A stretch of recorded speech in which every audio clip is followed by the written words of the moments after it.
आप तो अडयाला के करीब खान ने कहा था एमएनए सारे पहुंचे, पार्लियामेंट में डीआईजी से इजाजत लेते रहे कि प्लीज हमें गिरफ्तार ना करें, हम अडयाला जाएंगे। उसके बाद आपने फिर अडयाला भी नहीं गए।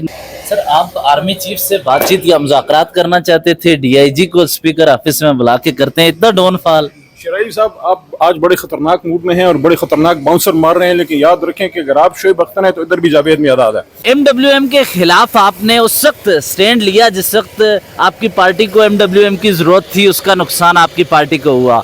आज महमूद खान अचकज़ई को खान ने उठाया और आप सियासी कमेटी में, हमारे सोर्स कह रहे हैं कि उनके खिलाफ सबसे बड़ी आवाज़ है, क्योंकि आपकी ख्वाहिश अपोजिशन लीडर बनने की है, इसीलिए आप नजर आते हैं ये इन समातों पे। जहाँ तक आपका अपोजिशन लीडर वगैरह की बात है, देखिए कल तो पॉलिटिकल कमेटी की मीटिंग हुई, मुझे कोई खास बात का मौका नहीं मिल सका। असल में तो कल डिस्कशन इस पे होनी थी कि हम बाई इलेक्शंस की तरफ जाएंगे या नहीं। खान साहब ने पॉलिटिकल कमेटी को इख्तियार दिया है कि बाई इलेक्शंस की तरफ जाया जाए या ना जाया जाए, ये फैसला पॉलिटिकल कमेटी करे। पॉलिटिकल कमेटी में जो राय आई है उसका इजमाली आपको बता देता हूँ कि हम ये चाहते हैं कि इख्तियार उन लोगों को दिया जाए जिन्होंने कुर्बानी दी है। क्या वो इलेक्शन लड़ना चाहते हैं या वो सीट को वहां खाली छोड़ना चाहते हैं? खान साहब ने इख्तियार दे दिया। अब अगर उमर अयूब साहब जिनको 10 साल की सजा सुनाई गई है, या शिबली फराज साहब, या जरताज बिन वजीर साहिबा, या चट्टा साहब, या उनके साथ बहुत से लोग हैं, साहबजादा हामिद रजा साहब, अगर वो अपने हल्के से इलेक्शन लड़वाना चाहते हैं, ये इख्तियार उनका है, क्योंकि कुर्बानी दिए बैठे हैं। या वो कहते हैं नहीं, इस हल्के में फिलहाल ना लड़ें, मेरे ख्याल में पार्टी उसको ऑनर करेगी और ऑनर करना भी चाहिए। जहाँ तक अपोजिशन लीडर का ताल्लुक है, उस पर खान साहब का जो हुक्म है, जो फैसला है, वो आखिरी है, उस पर अमल दरामद करवाया जाएगा। अलबत्ता सिर्फ ये तजवीज़ और ये गुफ्तगू कल हुई है, उमर अयूब साहब ने गुफ्तगू की, शिबली साहब ने, सब ने, कि जब तक ये फैसला ना आ जाए कि उमर अयूब साहब का या शिबली फराज साहब का, अहमद खान बच्चर साहब के केसों का क्या फैसला होगा, तब तक अपोजिशन लीडर पे पेशरफ ना हो। और अगर फैसला उनके हक में आता है तो वो अपनी सीटों पे वापस आए, जो उनका हक बनता है, और अगर वो वापस नहीं आते तो उसके बाद जो भी फैसला खान साहब का होगा उस पे अमल दरामद किया जाएगा। ऐसा लगता है पीटीआई के मरकजी रहनुमा सिर्फ उस वक्त सामने आते हैं खान के लिए जिस वक्त ओहदे चाहिए होते।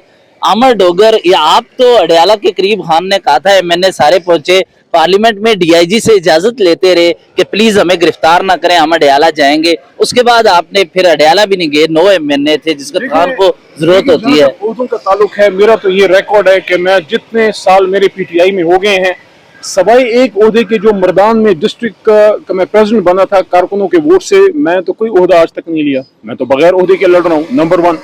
नंबर 2, जहाँ तक अडयाला का ताल्लुक है, ये ऑन रिकॉर्ड है कि तमाम एमएनएज में से जो पार्लियामेंटेरियन है, सबसे ज्यादा मैं ही गया हूँ, और वहाँ पुलिस से भी मुठभेड़ हुई है, और कई बार उन्होंने, अब तो अडयाला के गेट के अंदर जाने तक नहीं देते बल्कि रास्ते में रोक लेते हैं। जहाँ तक 5 अगस्त का, मेरे ख्याल में शिराजी साहब उस तरफ इशारा आप कर रहे हैं, 5 अगस्त को पार्टी की तरफ से सलमान अकरम राजा साहब की डायरेक्शन थी कि एमएनएज जो हैं वो पार्लियामेंट हाउस पहुंचे, और सब ने जो है उस दिन एहतजाज करना है पार्लियामेंट के फ्लोर पे भी और अडयाला जाके भी।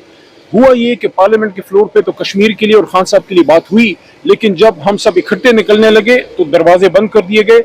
न सिर्फ उस दिन बंद किए गए बल्कि अगले दिन फिर बंद किए गए, और हमने फिर ये बात की कि हम मकबूजा कश्मीर को रो रहे हैं, यहाँ तो पार्लियामेंट को ही मकबूजा पार्लियामेंट बना दिया है इन लोगों ने। दरवाजे खोल दिए गए थे, और डीआईजी से क्या गारंटी ली थी? दरवाजों से ना आते हैं शिराजी साहब, न चोर दरवाजों से जाते हैं। हमारा हक है, ये पार्लियामेंट कौम की अमानत है, हम मेन दरवाजे से आने और जाने वाले लोग हैं, और हमने इकट्ठे निकलना था, इकट्ठे वहां पहुंचना था। क्यों नहीं पहुंचे सर? रहनुमाओं की जो मुलाकातें होती है, क्या वो चोर दरवाजे से जाते हैं इमरान खान से मिलने के लिए? कहाँ अडयाला की बात कर? नहीं, वहाँ तो एक ही दरवाजा है जो बड़ा कम खुलता है। मुझ पे तो 9 महीने से बंद है, शायद मुझसे बहुत ज्यादा नाराज है ऊपर। जब चाहे वो जाके खान से मुलाकात। कुछ हमारे लोग मिल भी आते हैं, मैं समझता हूँ। देखिए, मैं इस सोच का हामिल हूँ, मेरी 1 मिनट, देखिए मैं इस सोच का हामिल हूँ कि अगर हमारी तरीके इंसाफ में से कोई एक भी बंदा गया है, उस पर उंगली ना उठाए, वो भी हमारा भाई है। कोई तो जा रहा है ना, जैसे अभी अली बुखारी साहब तशरीफ ले गए, कुछ दिन पहले कुछ हमारे और वकला तशरीफ ले गए थे, चाहे उनकी सिस्टर्स जाती हैं, हमारे की लीडरशिप जाती है। मैं कहता हूँ जिसको भी मौका मिलता है उस पर उंगली ना उठाएं, बल्कि उसको सपोर्ट करें, ताकि कम से कम खान साहब से हमारा राब्ता बहाल हो। क्योंकि अली भाई से, बुखारी साहब से मेरी परसों टेलीफोन पे बात हुई, जब वो मुलाकात करके आए। मैं सिर्फ इसलिए कॉल की, मैं 9 महीने से नहीं मिल पाया खान साहब से, मैं पूछना चाह रहा था उनकी सेहत कैसी है। उन्होंने मुझे बताया, और शायद ये बात वो कर चुके हैं तो इसलिए मुझे करना जो है ख्याल में मुनासिब है। उन्होंने कहा कि सेहत उनकी ठीक लग रही है, माशाल्लाह फिट हैं, हौसले में हैं, लेकिन खान साहब ने ये बताया है कि उनका कुछ 4 हफ्तों से मतलब तकरीबन महीना हो गया है, अखबार टीवी वगैरह सारा कुछ बंद है। ये बहुत ज्यादती है, खासकर बुशरा बीबी के साथ, वो खातून है, उनके साथ जो हो रहा है। ये भी रिपोर्ट हुआ है कि उनका जो सेल है उसमें पानी आता रहा है, उनको करंट लगते रहे। ये क्या है यार, फॉर्मर फर्स्ट लेडी तो छोड़े, खातून है भाई, शीज खातून है, पर्दादार खातून है, ये क्या तरीका है। तो मैं ये कहूँगा कि जो भी हमारे लोग खान साहब से मिल पाते हैं उनको क्रिटिसाइज करने के बजाय हमें उनको सपोर्ट करना चाहिए। सर, आप आर्मी चीफ से बातचीत या मुज़ाकरात करना चाहते थे, डीआईजी को स्पीकर ऑफिस में बुला के करते हैं, इतना डाउनफॉल। शराई साहब, आप आज बड़े खतरनाक मूड में हैं और बड़े खतरनाक बाउंसर मार रहे हैं, लेकिन याद रखें कि अगर आप शोएब अख्तर हैं तो इधर भी जावेद मियादाद है। देखिए, कभी हमने ये नहीं कहा कि हम आर्मी चीफ साहब से कोई मुज़ाकरात करने हैं। हम ये कहते हैं कि हमने मुक़्तदरा से भी बात करनी है और हमने सियासी क़यादत से भी, जिसके पास इख्तियार है।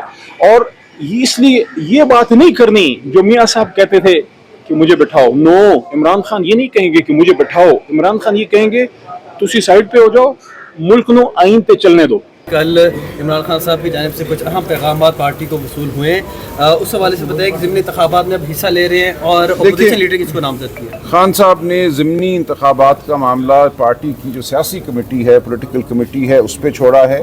आज शाम इजलास है पॉलिटिकल कमेटी का, उसमें फैसला होगा। कौमी असम्बली में अपोजिशन लीडर के लिए खान साहब ने महमूद खान चकज़ई साहब को नामजद किया है, सेनेट में आज़म सवाती साहब को। पंजाब असम्बली के लिए उन्होंने 5 नाम मांगे हैं, जिनमें से एक का वो फैसला करेंगे। सर, महमूद खान चकज़ई साहब तो जो वो कहते हैं जो फॉर्म 45 की असम्बली होनी चाहिए, तो वो तो इस चीज़ की तजवीज़ दे रहे हैं, तो आप लोग उसको फॉर्म 47 के उसका बना रहे हैं। नहीं, वो अपनी जगह बात है। देखिए, एक असम्बली तो बहरहाल मौजूद है ना, हम उसको फॉर्म 47 की असम्बली समझते हैं और हकीकत यही है। उसके अलावा हम ये समझते हैं कि एक हकीकी असम्बली ज़रूर कायम होनी चाहिए, वो हम करेंगे। जो अवाम के हकीकी नुमाइंदगान हैं वो बैठ कर अवाम के मसाइल अवाम की आपके सामने आपकी वसातत से डिस्कस करें, ये होगा। तो हम एक हकीकी असम्बली भी बनाएंगे और जो असम्बली एक मौजूद है इस इमारत में, उसमें भी अपना रोल अदा करेंगे। इस दहशतगर्दी की जो कल अमेंडमेंट हुई है उसमें, उसके हवाले से बहुत अफसोसनाक है जी, ये हमें अंग्रेज़ के दौर में ले गई है। अंग्रेज़ के दौर में भी ये तारीकी नहीं थी जो आज हम देख रहे हैं कि 3 माह के लिए किसी को आप उठा लें, किसी अदालत के सामने, किसी जज के सामने पेश ना करें, 3 माह वो एक काल कोठरी में हो, उसके साथ जो सलूक होगा वो आप सोच सकते हैं कि पूरे पाकिस्तान को एक तंबीह है कि जो सच बोलेगा, जो सर उठा के जिएगा, सर उठा के चलेगा, 3 माह के लिए उसको अजियत सहनी पड़ेगी। उसमें एक क्लॉज तो है कि जो अरेस्ट होता है उसके बाद वो कोर्ट से रुजू कर सकते हैं। देखिए, कोर्ट की क्या सूरत हाल है इस वक्त आप जानते हैं। जो सूरत है वो अपनी जगह है। ये अमेंडमेंट इसलिए नहीं की गई कि लोगों के हुकूक में इजाफा किया जाए, ये अमेंडमेंट इसलिए की गई है कि दहशत को मज़ीद फैलाया जाए। जो